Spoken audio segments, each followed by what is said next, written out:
Oi, gente, como é que vocês estão? Como é que vai? Vamos retomar aqui alguns vídeos. Espero que vocês todos estejam bem. Faço um pedido a vocês que participem dessas aulas, abram os formulários, respondam, que a nota vocês precisam. Eu estou vendo que tem muita pouca interação nisso aí, né? A gente está colocando alguns exercícios simples, a nota vocês dependem dessa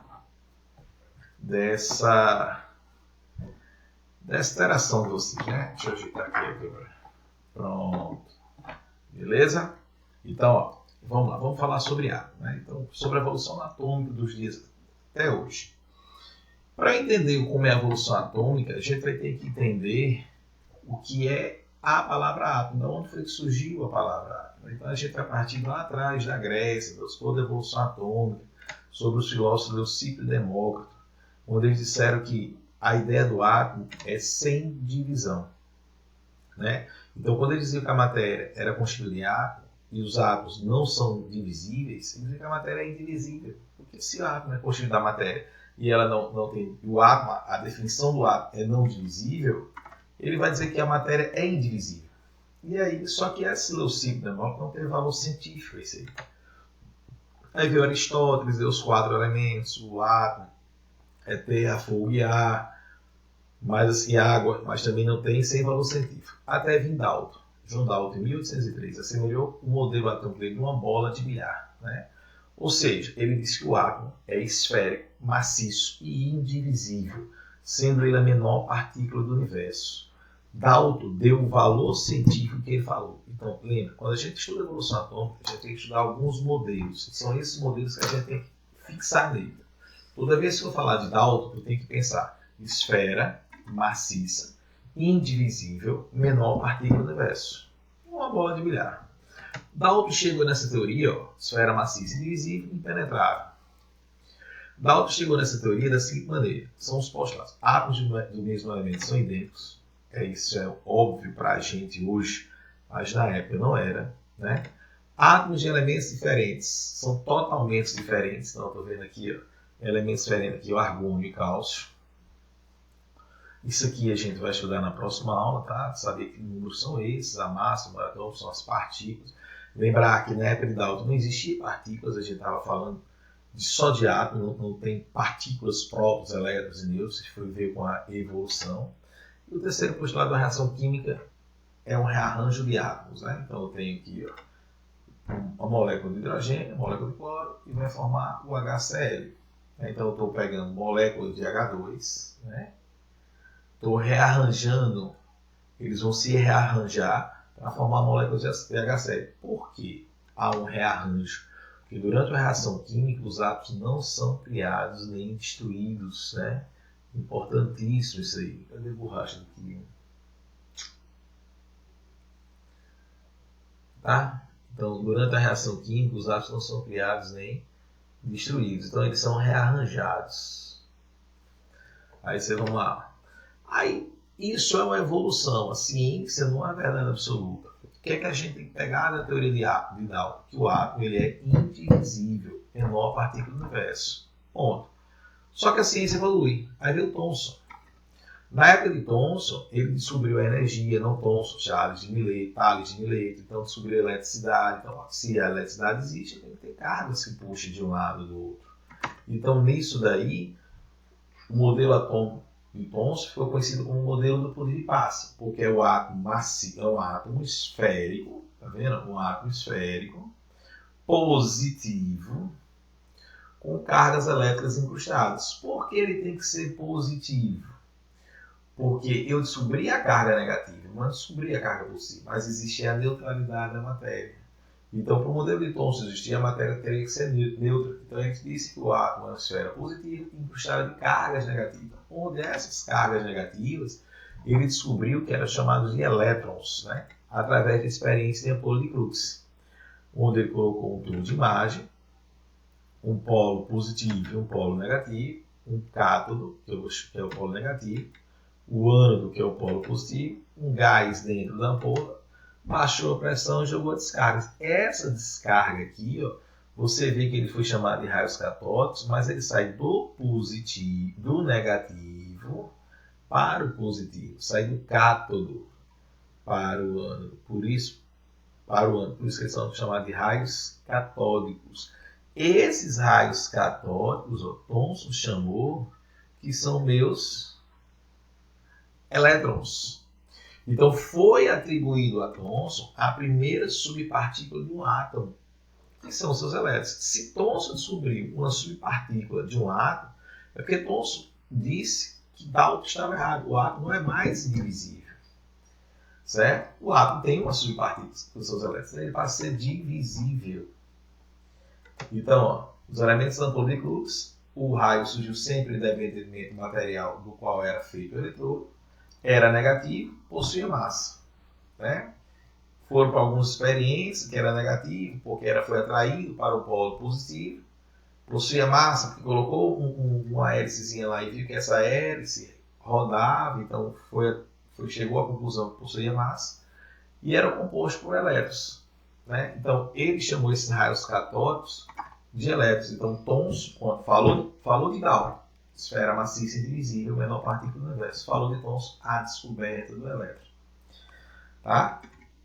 Em Dalton não tinha cargas, em Thomson já tem as suas cargas. E qual foi a primeira partícula? Que carga elétrica era essa? Seus elétrons. Certo? De carga negativa. Tranquilo, galerinha? Então, ó, Thomson, o modelo Thomson ficou conhecido como esfera positiva, né, com cargas negativas que foram chamadas de elétrons, como tinha dito, incrustadas de forma anular a carga positiva, ou seja, de forma anular, para dar neutralidade à matéria. Se ele descobriu meus elétrons, é porque o átomo é indivisível. Então ele quebra a teoria de Dalton. Lembra que Dalton não tinha cargas. Né? Então, vou estudar a teoria atômica. O que eu tenho que saber de importante? Dalton, átomo é indivisível, menor partícula do universo. Joia. Thomson descobriu os elétrons, né? Que é a sua carga negativa. Quebra a teoria de Dalton. Mas a ciência para por aí? Não. Depois de Dalton veio o Rutherford. Rutherford já foi mais além. Ele descobriu que um átomo ele possui regiões, onde ele chamou uma região, essa daqui, ó, de núcleo, que a gente vai ver como ele descobriu. E esse grande espaço vazio aqui, ó, ele chamou de eletrosfera, que é na eletrosfera que se encontram meus elétrons, ó. Meus elétrons, tá? Que a gente vai ver depois que esses elétrons circulam em determinados níveis de energia, né? Então, ó, o experimento da lâmina de ouro foi de Rutherford. Ele pegou, já se descobriu, olha só como é interessante a ciência, já sabia da radioatividade, né? Através de Marie Curie, Pierre Curie e Rutherford, que foram os precursores da radioatividade. Nessa radioatividade, tinham as partículas radioativas. Ele pegou aqui, eu tinha mudado de cor para não atrapalhar aqui no vermelho, ele pegou aqui a partícula alfa. Essa partícula alfa, isso é muito importante saber, é uma partícula positiva. Existem 3 partículas de radioatividade, alfa, beta e gama. A alfa é positiva, a beta é negativa, a gama é nula. Ele colocou um pedaço de chumbo aqui, ó, um chumbozinho aqui radioativo. Aliás, esse elemento radioativo aqui é o polônio. Ele colocou na caixa de chumbo, começou a emitir partículas alfa. A esperança de Rutherford era que essas partículas batessem aqui e voltassem. Porque lembra que o átomo de Thomson era positivo. Então, quando a partícula positiva vem, ela bate e volta. Né? Só que, para a surpresa dele, as partículas passaram sem sofrer desvio. Então, a maioria dessas partículas atravessaram essa lâmina de ouro. Lembrar que essa lâmina de ouro está representando uma matéria, que essa matéria é constituída de átomos. Então, o que acontece aqui, ele vai reproduzir os demais, né? Na escala micro para macro. Então, essa partícula alfa, ela atravessou aqui essa lâmina de ouro sem sofrer nenhum desvio.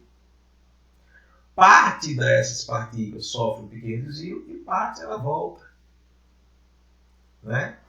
Então, ó, quando acontece isso, ele pensa, opa, mas o átomo agora não é positivo. Não é uma esfera maciça, como Thomson dizia. Porque se fosse uma esfera maciça, essa partícula batia e voltava. Então, ele chegou a essa conclusão. A maior parte das partículas alfa atravessa a lâmina de ouro sem sofrer desvio. Conclusão, há um grande espaço vazio no átomo, por onde as partículas alfa atravessam. Tá?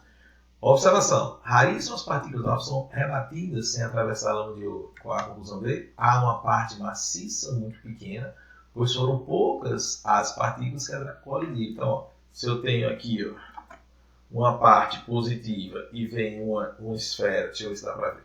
Se eu tenho aqui uma parte positiva e vem outra positiva, ela bate e volta. Né? Os opostos, os iguais se repelem, os opostos se atraem. Algumas partículas alfa desviam ao atravessar a lâmina de ouro. Qual é a conclusão? A parte central positiva é muito densa, pois são as partículas alfa que desviam. É como se se isso aqui é positivo, essa partícula passasse próximo a ela e desviasse, chamado espalhamento de Rutherford. Então, o modelo atômico de Rutherford ficou conhecido aqui, meu núcleo, tá? Onde o núcleo é constituído de prótons. Então, você atribui a Rutherford a descoberta dos prótons, que é uma carga positiva, é uma outra partícula. Então, observa que no Rutherford eu descobri uma segunda subpartícula de um átomo, o próton, carga positiva. Então, quais são as subpartículas até agora que eu tenho? Elétrons, quem foi que descobriu? Thomson. E prótons, que são partículas positivas. Quem foi que descobriu? Rutherford. Eu tenho minha eletrosfera, que se encontra meus elétrons aqui, certo? Minha eletrosfera. Todo esse espaço vazio é por onde as partículas alfa atravessam. Tá? Que são meus elétrons, aqui na eletrosfera se encontram meus elétrons.